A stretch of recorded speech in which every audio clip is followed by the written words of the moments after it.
Hello YouTube viewer, my name is Lavelle Flora Guinevere. Thank you for clicking on my video. I know Lavelle Flora Guinevere is a very long name, so please just call me Gwen because it's easier. It is my witch name to protect my actual identity, my birth given name.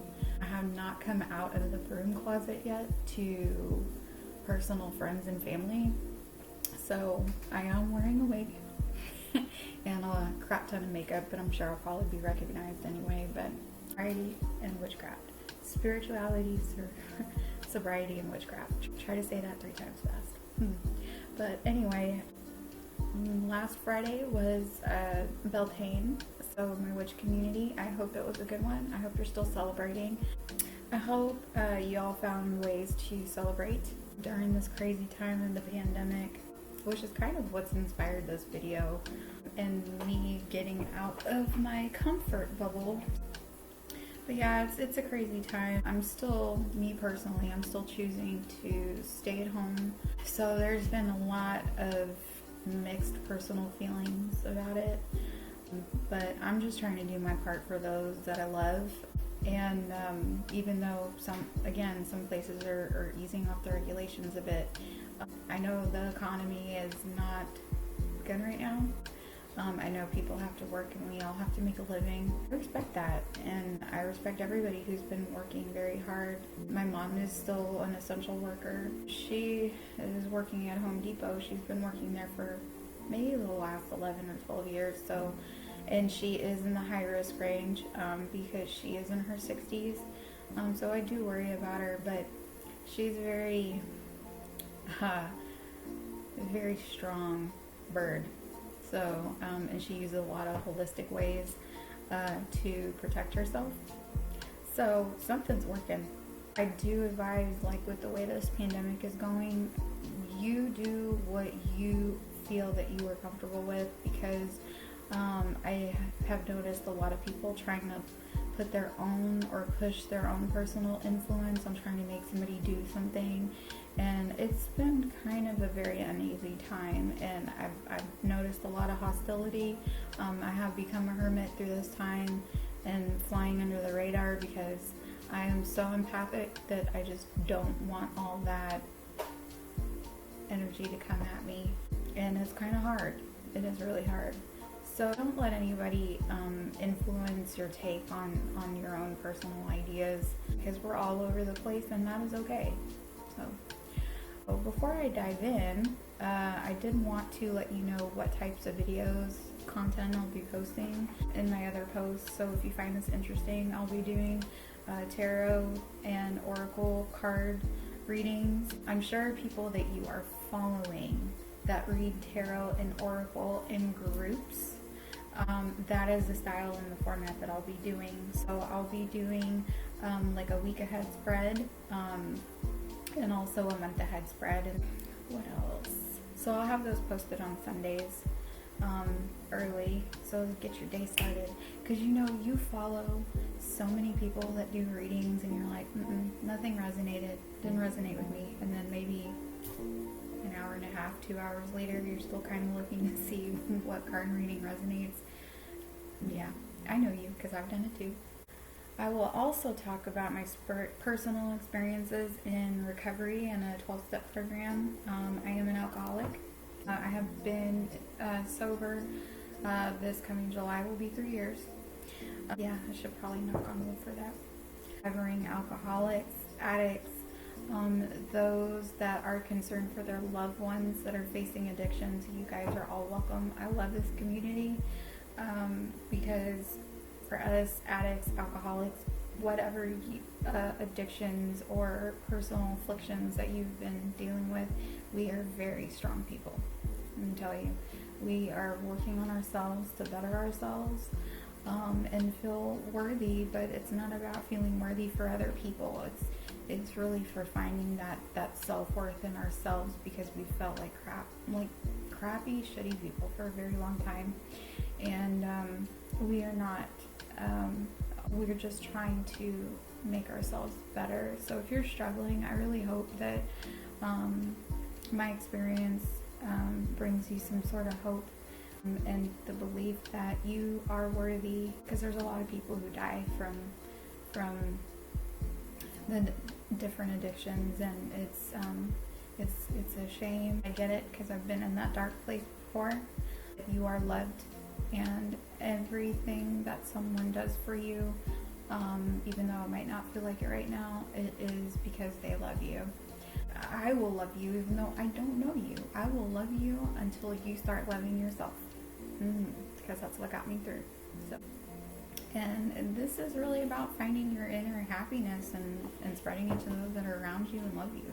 So I'll also post on things while I'm practicing my craft, kind of like online Book of Shadows or Grimoire. I am a beginner witch, so this is kind of me like documenting my witchy spiritual journey. So right now I'm just identifying as a Christian witch. I'm going to talk about that a little bit later, because I learned a couple different things within the last 24 hours, maybe less than 24 hours. So yeah, stay tuned for more. I know that the more that I learn, things will change over time. So the way that I will identify, I'm sure I'm going to post that, and as long as I'm willing to learn and open my mind up to what's out there, my spirituality is going to keep evolving, just like it has been since I've been sober for the last, the time. I'm not even going to talk about like I know everything about recovery, because I don't. I just do what works for me and what has helped me through, and just documenting my own experience. So it's just me putting my heart out there. Let's get down to the details. Let's chit chat. Grab a cup of coffee, tea, water, and let's talk some real talk, like the real deal. Okay. I have to kind of stop where I'm at, because I'm wearing my Albert Einstein t-shirt and I have one of my pendant talisman things on, and it's covering, it looks like something you'd see like with out of A Christmas Carol. Burying the dead and putting coins on their eyes. But anyway, I just thought I'd share that lovely thing with you. So anyway, like I said, I identify as a Christian witch. I grew up in a Catholic home. My mom's Catholic. She is from Brazil. My dad did not really identify with any particular religion. My mom, when I noticed with her practices, she prayed every single day, from the moment she got up, going in the bathroom, making the coffee, and when we would get in the car if we had to go anywhere, and then at night. So later on, I guess when I was starting to pay attention, sorry, obviously my speaking I need to work on, but anyway. So my mom, I noticed that she started burning white candles in our bathroom. She could not be disturbed. She asked us to stay out of there. But I always found things that were so curious, like I maybe just assumed everybody did that, I guess because when I was younger.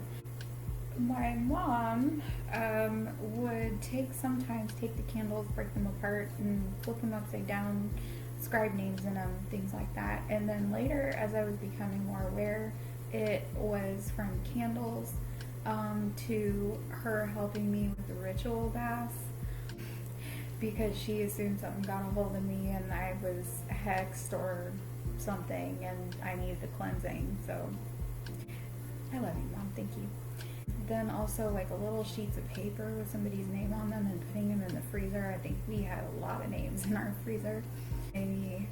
Probably in my early young adulthood, things about putting brooms behind the door face down for unwanted company, things like that. So I guess when I say that I am a Christian witch, it's because I'm still using my Catholic beliefs. I still struggle at the time because I don't know if it's qualified as hoodoo. Again, mentioning my mom is from Brazil, so I have learned 2 words, and I'm still trying to research about hoodoo. And the word I learned yesterday was Brazilian Umbanda. So I really feel like Brazilian Umbanda is what's more to identify, and then maybe those two somehow coexist in the same, but it's the different cultures and just wanting to make sure that I respect that. So as I learn more, I think probably that's when I'll identify with what I am and go from there. But even then, like growing up, I've always loved, I still love all things paranormal, metaphysical, spiritual, and I'm an 80s baby. I was born in 85. So in the 90s, what took off was like Sabrina the Teenage Witch. You also had The Craft, which I just watched it again because it's on Netflix, and oh my god, like I remember watching that and how badly I wanted to be a witch, I guess maybe pretending to be a witch when I was younger and in school. Charmed was very popular when I was in middle school, and I watched that religiously. But you know, sometimes life happens. It does happen. I grew up not really following a lot of being the free spirit. You get lost along the way. You know, the kind of like the magic goes away, so to speak. It's kind of like, you know, you should not do this. You should grow up and just be normal. Yeah, okay. Alright. Yeah, normal. Whatever the hell that means. My mom, I love her to death. I really do. She's a very beautiful woman, very strong woman, but we were not always seeing eye to eye. I drank heavily. When I left home, because she was the helicopter mom, I went off to college, 18, just left, and did not move back home. Got married, everything.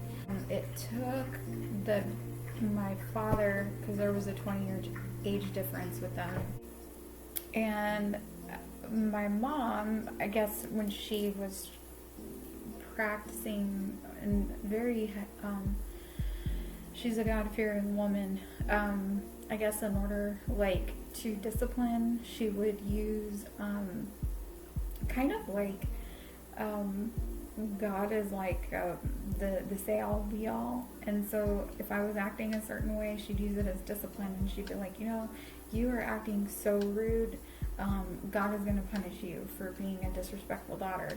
Those kinds of things. A lot of stuff that I had grew up with, which, again, not to justify, but it made me turn into an alcoholic. So, but I am proud to say that I am today. But I cannot pick up a drink because I cannot control myself. So I'm just telling it like it is. I think a lot of my drinking was because of just how my life had turned out. I always felt like I needed something more. I always felt like I was cast out. I was not normal. The lies you tell yourself in your head, that self-defeating behavior. And so thank goodness for the rooms of 12-step recovery, because that actually got me out of that deep dark place and learning to love and accept myself the way that I am. I do believe that there is a God, but it didn't really seem to kind of come around for me to kind of jump into that idea until like the tail end of maybe last year. There was a lot of God talk, and it's not that I had a disposition with God, it's or any religion for that matter, just again over time, like how things kind of ravel in themselves and intertwine, and then finally when you get in through the program and learn why things the way they were, how they seem, I see why I didn't really believe in a God then, and I was running on my own self-will. So, and the ego is such a bitch. Let me tell you, ego is a bitch. I noticed I have had things that I've experienced when I was younger that I cannot explain. So I guess that's why I get kind of drawn to the paranormal, the metaphysical, things like that. I choose to believe because I think everything is revolved around energy. I didn't have any disposition in the Catholic Church. I know there are a lot of people out there that do, and based on their different experiences, good and bad. I know there's been some horrible things. Just speaking for myself personally, I don't have any.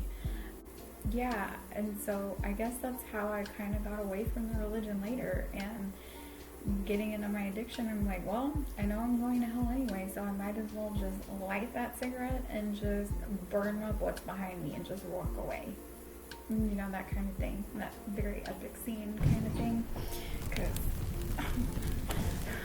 I'm a pyromaniac. I like to set shit on fire. No, I'm not, and I'm not recommending you do that either.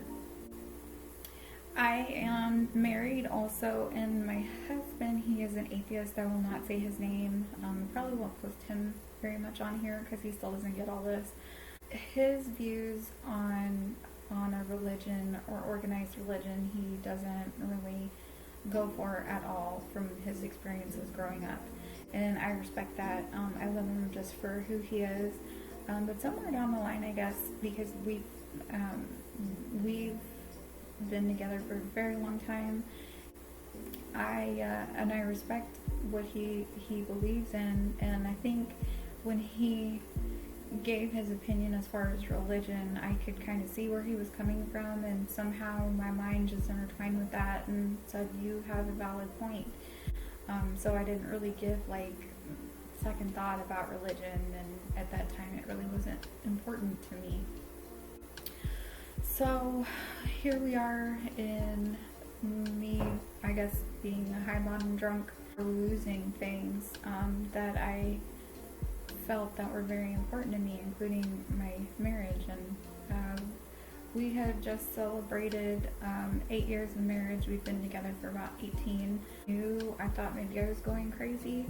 I was about to lose my job, just everything, and things were just going wrong. And my depression and anxiety was getting worse, to the point where I thought, I am going to end it. Or God, if you are out there, just take me out while I'm sleeping, or maybe I will go ahead and do this myself. And I had like a slight little voice in my head say, no, not today, Arya, not today. And thank goodness that didn't happen. I didn't take my life in my own hands, because I would not be able to make this video to you.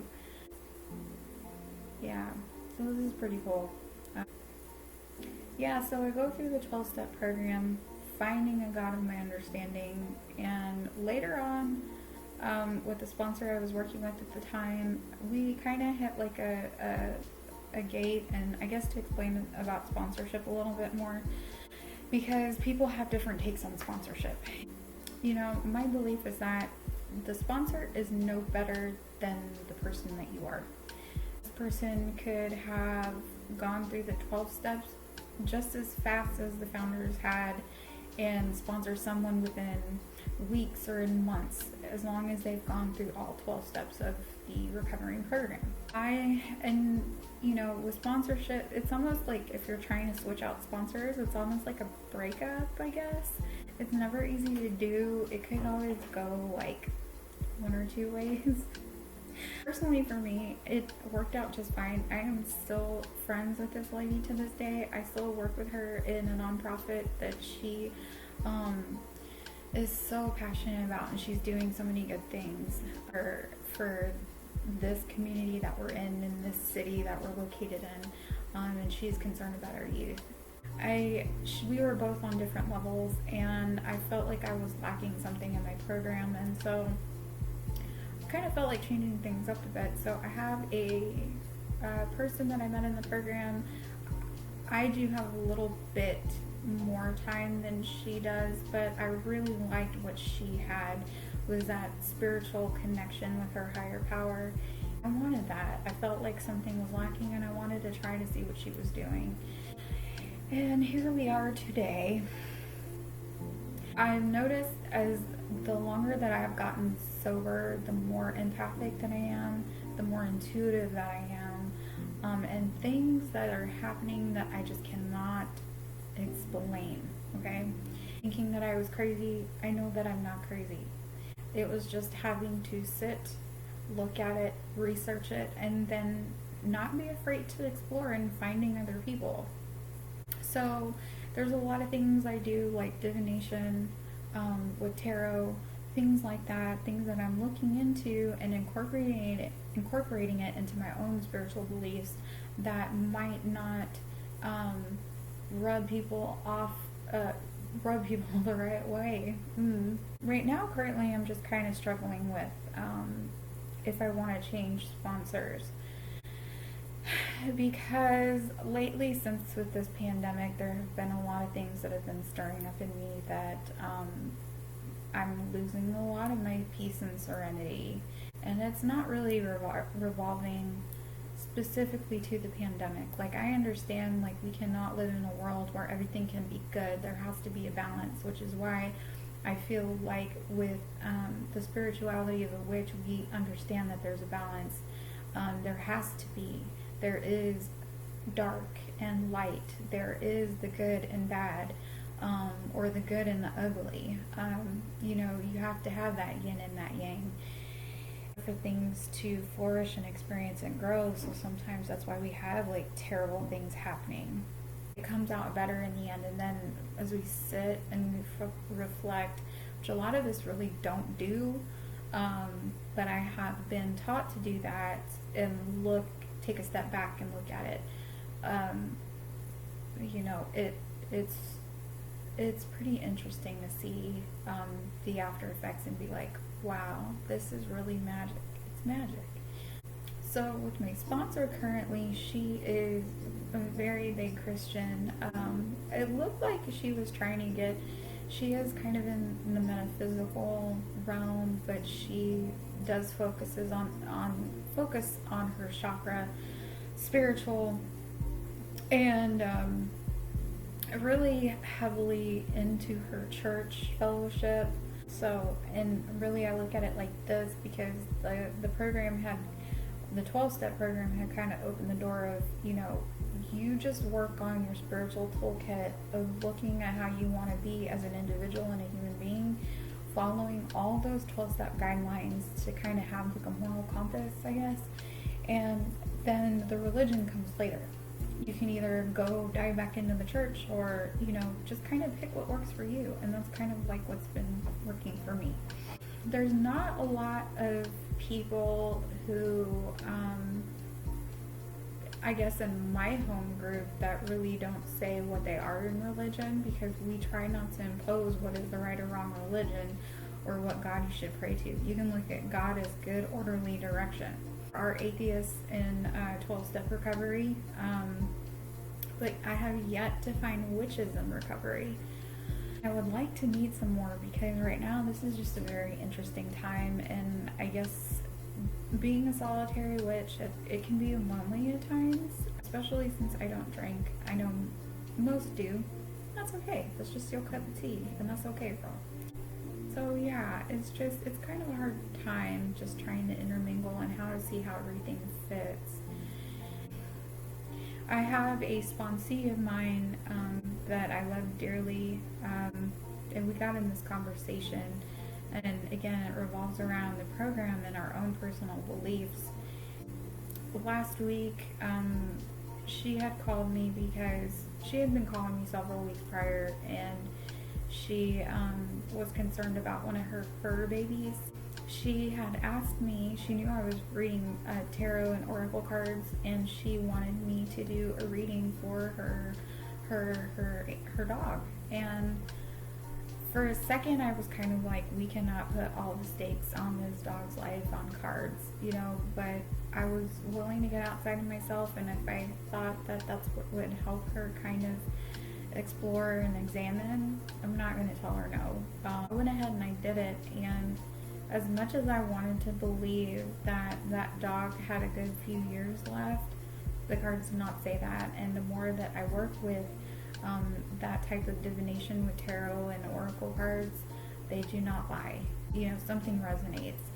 So I said, you know, this is what it's showing, but again, you follow your own path on what you feel comfortable with, and I'm just here for support and suggestions if you need any. And I think that kind of helped her, but when she talks to other people in the fellowship, again, it kind of comes down to what their beliefs are and then not knowing when to shut your mouth. There's a lot of people who don't believe in it, and again, I have no disposition in Jesus Christ. I believe in Jesus Christ, but I'm not going to impose my beliefs on somebody else and say, you need to join me here or whatever because this is the work of the devil.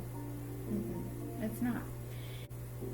And that's okay. And I kind of feeling like a bit of that with my sponsor, where it's kind of like that divide. We're not really seeing an eye to eye anymore. And so it's kind of the loss. I love her as a person, you know, and there's really no but to it. But again, if you just don't mix, you don't mix. You find something where it helps you grow. So I guess right now, as I'm talking about this, it's maybe kind of becoming a little more clear. Maybe I do need to have that conversation with her, even though it's so uncomfortable, and maybe finding another sponsor. And that is okay. That's okay. What's interesting is when you kind of go into different metaphysical practices, and especially in a conservative area like this, it's like when people hear that you do certain things, they're like, hey, I heard you did this for so-and-so. Do you think you could do that for me too? And it's like, how did you hear about that? You know? And that's like one of the terrible things about being in a small town, I guess, kind of like where I'm at, because people cannot keep their mouth shut. Like, you know, I used to just be like, oh, I don't really care if people know about me, but like, seriously, if there's something that's really close to your heart, sometimes you just don't want to tell people, and that is okay. I'm kind of in right now where I am not letting my recovery be like my sole, what's the word for it? My entirety of who I am as a human being, because it's not, it's just a part of what I am. And I would say, yeah, maybe like a year and a half ago, I'd be like, you know what, I am all recovery, and I have to live this day in and day out. Yes, I do, but that is not everything. I'm going to repeat this again. That does not define you as a human being. That is not all you are, is just an addict or an alcoholic. There are more elements to you as a person, because as you learn and you grow, you are learning who you are, but that does not primarily define you, not putting the label on it, you know? I kind of feel like it puts kind of like a connotation, like when you're in recovery and you go out in the public, you're like, you know, well, I'm used to being around my recovery people, so how do I act around regular people, you know? And then that's where it gets kind of like, oh, you know, and how do I work around this? So it's kind of tricky business, and this video is not to offend anyone. It is just where I am at personally. A lot of the recovery pieces I see correlate in the witch realm, you know, like 12-step recovery almost kind of looks like a cult, you know? Catholicism looks like a cult. So why can't we just blend it all together in it? But I really feel like claiming myself as a witch, because I know that there's different layers to me, that it is defining me as a person, but I'm not saying that's all that I am, you know? And so this is just me kind of coming out into the world, and slowly but surely, and getting comfortable with it, and not caring about what anybody else thinks, you know, and I'm doing it in my own way. I hope you enjoyed this video. Yeah, it's just, I love the spiritual practices. I love the meditation. I love something about where I am changing my way of thinking and putting it into my reality of converting that energy with that magic, you know, and there's nothing wrong with that. I mean, I feel in my belief, for me personally, I was not placed here on this earth just to be a normal human being and just live a mediocre life. I feel that we're all placed here to do something more, and then, you know, we don't reach our max potential, and I want to meet my max potential. So I'm getting to the point where it's not scaring me anymore. I hope you find something that resonates with you in here. Please subscribe below. It's really appreciated. If you'd love to be a part of the Belfour community. I love you guys, and be safe, be careful, and peace, love, and light to you. Until next time. Goodbye.